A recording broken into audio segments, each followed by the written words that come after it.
unauthorized hearing sa flood control anomaly diversionary tactics para siraan ang ilang kongresista na bahagi ng House Prosecution Team.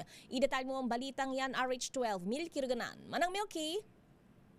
Kaya at diversionary tactics ang pandawit sa ilang mambabatas na bahagi ng House Prosecution Team para mapagina ang impeachment case ni Vice President Sara Duterte. Ang kay House Deputy Speaker Paulo Ortega de Cis, layunin ng unofficial and unauthorized hearing ng Blue Ribbon Committee na i-discredit ang ilang mambabatas.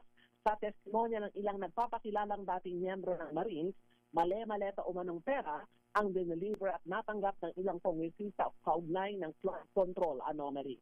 Binanggit ang ilan sa mga miyembro ng House Prosecution Team na sina Representative Virgil Luisco, Joel Chua, Leila de Lima at Canelidon at maging si House Impeachment Spokesperson Representative Zia Alonto Adjong.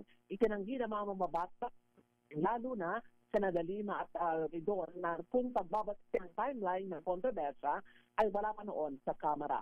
Binigyang diin ni Ortega, di pa nagko-convene ang impeachment court, hindi pa man at wala pa ni isang witness ang nayaharap.